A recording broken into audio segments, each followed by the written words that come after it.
Welcome to The Link. This is a program all about linking you with the resources in your community. I'm Joanie Sutter. The first temple of the Church of Jesus Christ of Latter-day Saints in Connecticut is the gorgeous building erected on Route 4 in Farmington. Those of us who drive by it daily awe at its magnificence, and the interior will only be viewed by the general public during a specific period of time, and then closed and only available to those of the Mormon faith. Here to discuss the building of this beautiful temple is Kelly Jacobs, who has served for over 5 years as a public affairs representative for the Hartford Temple, whose district covers territory from 8 states or dioceses covering 4 states. Kelly, that's a big job. Thank you so much for being with us. You're busy, busy. Well, it's been a delight to work on the temple. Can you tell us, Kelly, what the purpose of a temple is? Because many of us think that this is where people of the Mormon faith in the area are going to be going to worship. Yeah, actually for many of the people who have come to the site to visit, there was a welcome trailer there for many months. Mm-hmm. And one of the questions that was always asked was, well, where is your large worship space inside the building? And they expected, because you see that magnificent structure, and you expect that there's going to be a cathedral-size gathering area inside. And it is actually all smaller rooms throughout the temple, because temples for us are different than our regular meeting houses. The meeting houses are where we have our weekly Sunday services, where we have our basketball games with our youth. On Sunday we have our sacrament meetings there. Right. And that's really our space for everyday communal worship. And those exist throughout the state. Okay, many locations. Really closer to where you might live. Right. So the meeting house that I'm assigned to is about 10 minutes from my house. Okay. Well, the temple is different from a meeting house in that it is not designed for congregational worship. It is for individualized worship. So what the people of Farmington are always surprised to learn is that you're never going to have a period of time where, a whole rush of 200 people are going to be arriving at the temple. It's more going to be people trickling in throughout the week. I might decide, I'm feeling the need to feel closer to God, to feel the holiness of that place. And I might go on a Wednesday at 10 a.m. and I might go by myself, or I'll go with my husband or a friend of our faith and go to worship in the temple. Very individualized. I recently visited a Hindu temple, and I noticed their system of worship in the Hindu temples are similar to that. People individually going, and not a large community group.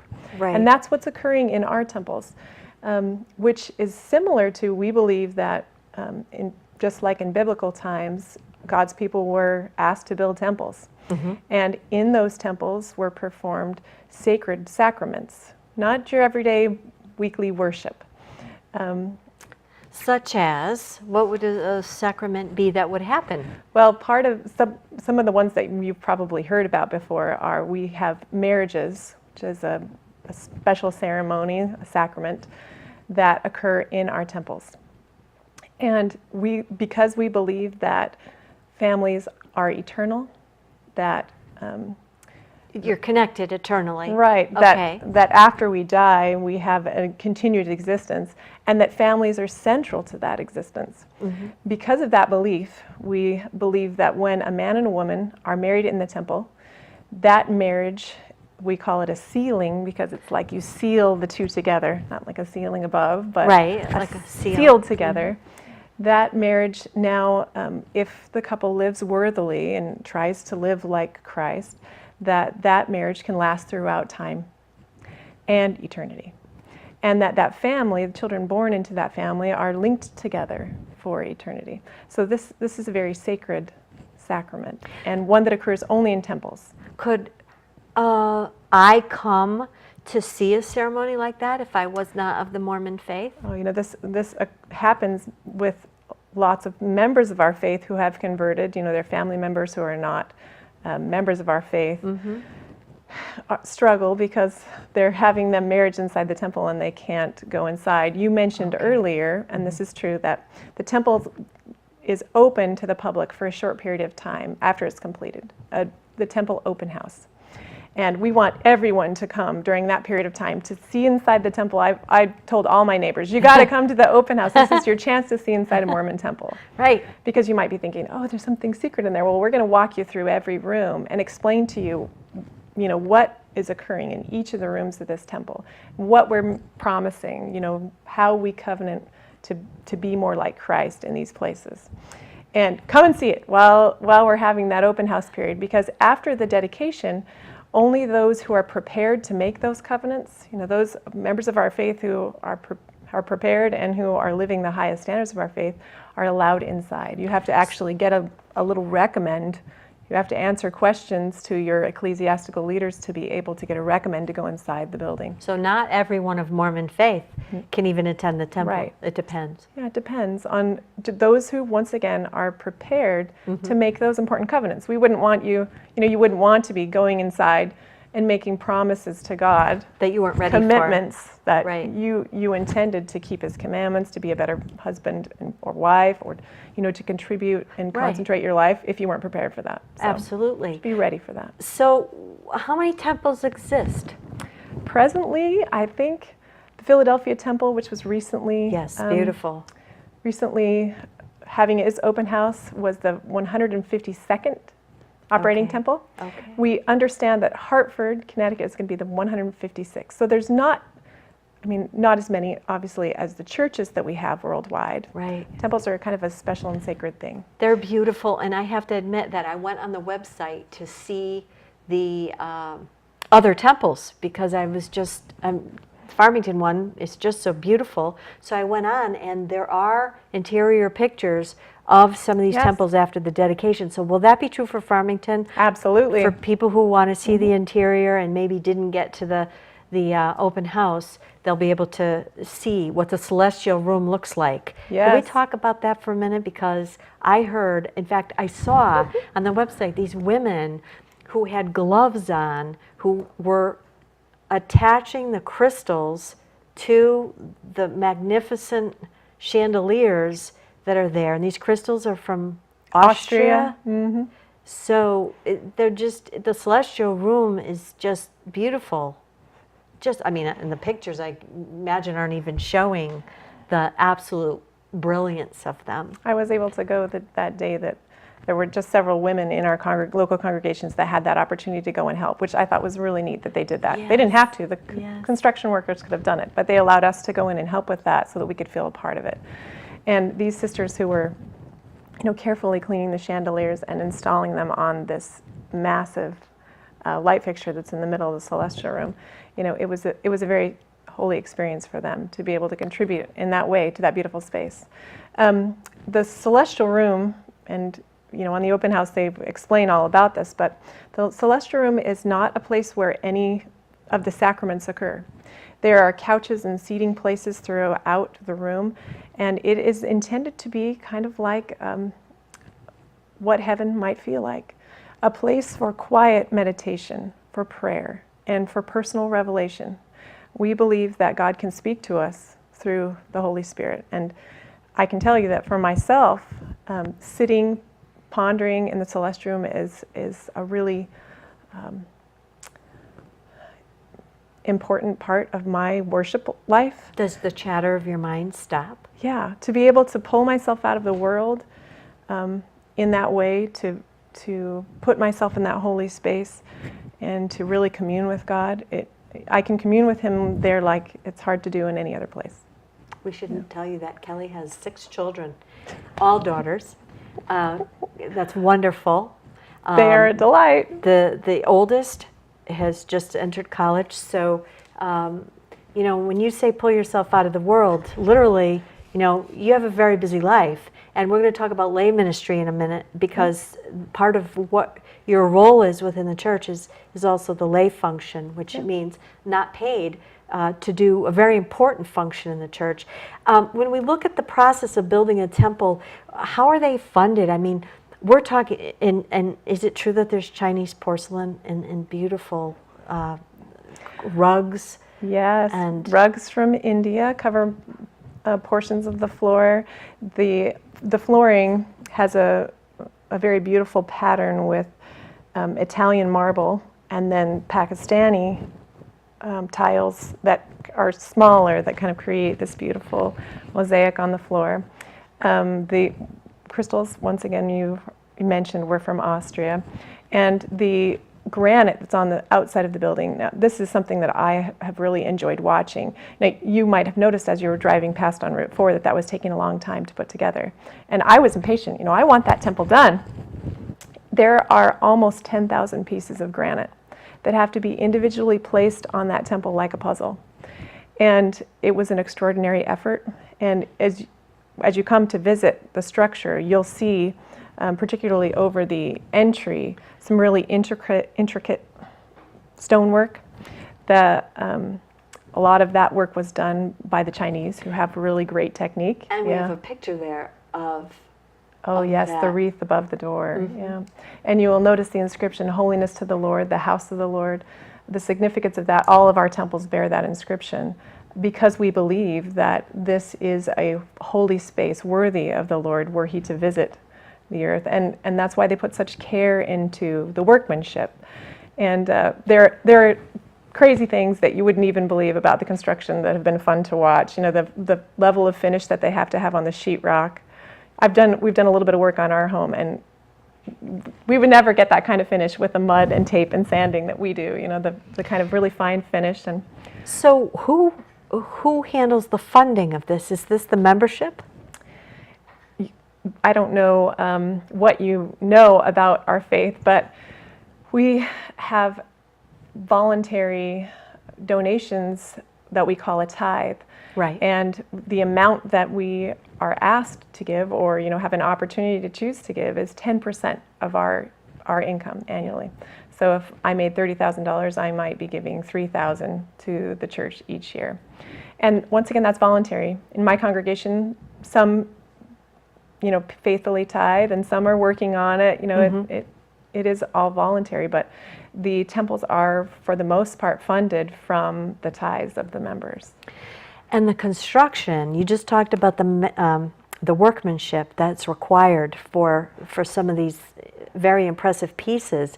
Who determines who does the workmanship on these temples? Are these specific folks that go from place to place where these temples are constructed because they kind of know what's expected, or no? Well, there is a bit of that and a bit of not.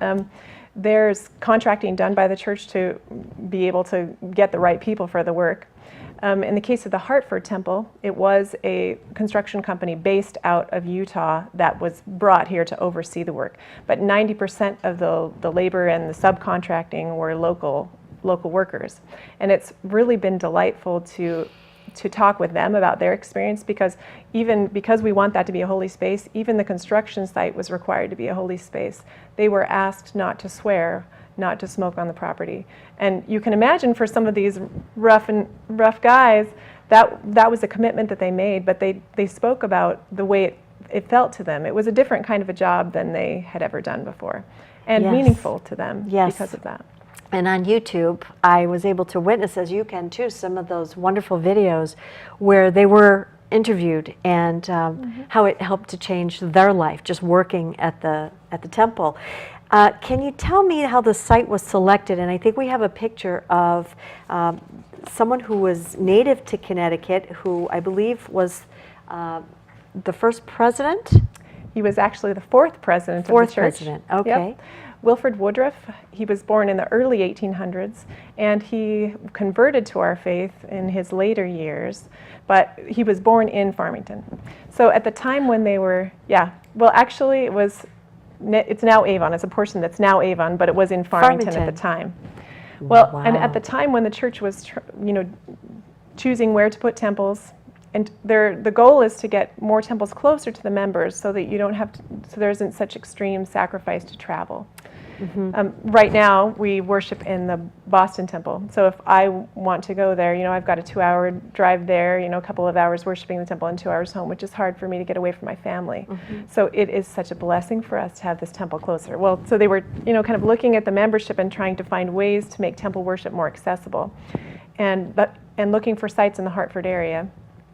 And it was significant that there was this piece of history from our faith that the fourth president of our church was born in Farmington was meaningful. And now that we've had an opportunity to work with the town of Farmington, I know it was inspired because they have been so generous and helpful in the whole process of construction. Oh, they're wonderful people. Yeah, They are. They really are. pleased with that. Farmington's great, which is also why we're here too. But tell me a little bit about the details of the Hartford Temple. Well, Who's on the?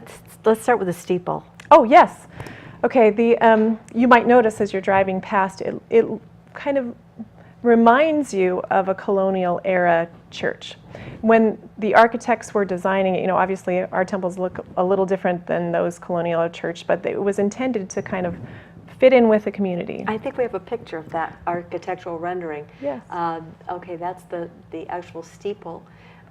Well, let me tell you a little bit about that steeple while you've got the picture on. You might notice that it looks sort of architecturally similar to the steeple of the First Church of Christ Congregational in Farmington, which is a landmark structure. That building was designed and built in 1771 by a man named Judah Woodruff. He was a master builder and had built other things in the area. In fact, the Farmington Historical Society, I think, is working on restoring one of the buildings that he had built a little further down the street. But he also happened to be the great uncle of our fourth prophet, Wilford Woodruff. And so the fact that there is this connection between Wilford Woodruff and this master builder Judah Woodruff influenced the architect in, kind of mimicking that look of that graceful steeple that's on the First Church of Christ Congregational. And the Moroni statue on the top, I know you were interested in hearing a little bit about that. It's 13 feet tall, which is actually one of the larger, in temples around the world, that statue appears. And it's one of the 13 foot is one of the larger ones. And we were surprised because the Hartford Temple is smaller than some of the temples worldwide, but we have a larger Moroni statue. I think we have another picture of that, of the steeple close up that maybe we can take a look Yes. at. Okay. We believe that Moroni was a prophet in ancient America. And the reason why he's on the temple is because he, with that trumpet you can see, is heralding to the world that the gospel of Jesus Christ has been restored. And that is significant to us because we believe that it is Christ's restored church. And so that statue sets it apart from other worship buildings that you might see. Just beautiful. There's another picture I'd like to show the viewers of some of the construction, the building with still some of the construction trucks, etc. around it. Beautiful depiction here with the sky and how the photo was taken. But there's the folks that oversaw the work from Utah, the couple that came Yes. and lived here, Mm-hmm. or still probably are living here, to oversee everything and make certain. What was that process like for them? Well, to talk with them, you would see that they view it as a remarkable blessing. Oh, yes. To be part of this magnificent structure. Has it been busy? Yes. Have there been hiccups along the way? Yes. And with all of that, with that level of craftsmanship that they're requiring, there have been obstacles along the way. But I know that for them, and for also there's been a missionary couple, an older couple that voluntarily came out and have served. They're not getting paid. They're just here. They were here on site to welcome visitors if they came to see what was happening and to tell people about the temple. For both that missionary couple and for the couple that was here to work on overseeing the construction, they have viewed it as a gift to them. Oh, absolutely. Yeah. And while I want to talk to you about the lay ministry, but while we do that, maybe we can show the image of, this is my favorite so far of all the ones we've seen, the one with the pink clouds, almost the building almost completed, yes. with yet one truck remaining. Just absolutely magnificent. And I think that's the biggest thing for people is you don't see, we see churches on our travels and when you go to Europe and you see these magnificent buildings, but to see a building built today that's so magnificent. You know, people don't get an opportunity to see that because people generally don't have the monies to put up structures like this. It is definitely intended to last. It was built to last. And sustainability is important. And tell me, absolutely. Tell me why. The care to which they went, I mean, even just in the pouring of the foundation, you know, there are regular standards with which you would need to, you know, the depth of concrete that you would need on the bottom. And I would get it wrong if I tried to quote you the amount, but it was double the amount that they added to the structure to make sure that it was solid and going to last for a century, 2 centuries and more. And as it's been fun for me to watch the process and to just see the way in which each section of the building was planned and executed to be able to last so that there would be minimal repairs. Yes, because the focus is just be spending the time in the temple as the temple was designed, rather than on, you know, doing something over again that should have been done a certain way. So sustainability and longevity is so important. Talk to us in the brief moments we have left about the lay work, because the lay ministry is so important to the organization. We were talking earlier how other nonprofits organizations have difficulties getting people to volunteer and getting to be part, and yet your lay ministries are so strong. You yourself, with your title and what you're doing. Tell us about that. Well, maybe this conversation is significant to temples because one of the covenants, one of the promises, sacred promises that we make as, you know, adult members of the church who are going to the temple is that we will consecrate, sacrifice our time to build up Christ's kingdom on the earth, to be representatives of Him and to serve others. And we take that commitment seriously. And the way our congregations work, even down to the smallest level, is by volunteers. And so we expect it of each other, and we take turns doing jobs. Like I might be now serving in public affairs. My next assignment might be teaching the 18-month-olds on their class on Sunday. That's actually quite a fun job. I enjoyed that. And some people will often ask me, you know, you prefer those jobs where you have decision-making authority, like a president of an organization, which I have been. And truly, the opportunities to serve that have made me grow the most as a person were those humble ones. I had a 11-year-old Sunday school class one time where I just was having the hardest time loving those kids. And it really made me grow to be more like Christ, trying to minister to them in a way that being the president of an organization and making decisions never did. And so that's one of the gifts of lay ministry, is the opportunity to serve in so many different ways and to grow personally. And we're so focused on ourselves in our society. I'm just talking about society now. Right. Everything is self-focused, selfies. Everything is self, that we're not ingraining that service element. You see it in organizations where the people that are the volunteers are in their 60s, and they're saying we're having a really hard time getting young people, getting young families, getting young people involved. Yes. who want to serve. And so it's a very important part of your faith and a very important part of your life. It's really a lifestyle. And so I applaud you for that, Kelly. And thank you so much for coming. We could go another hour just on the Hartford. I didn't even turn the page because of all the things we wanted to show you. But the websites are very important. And if you don't or didn't get a chance to visit the temple during the open house, you can see pictures of the interior if you're not of the Mormon faith and have the blessing to be able to go inside and take part in that. So. Oh, and yes, a good website to go to, aside from just our general church websites, LDS.org and Mormon.org, is if you type in HartfordMormonTemple.org, you'll get to a site that's focused on just our temple, and the photos and the video reel of the interior of the temple will be on that including site. Facebook. Yeah. There's one for the Hartford Temple. So thank you so much for being You're with us. very welcome. On behalf of all of us at Nutmeg TV, until next time.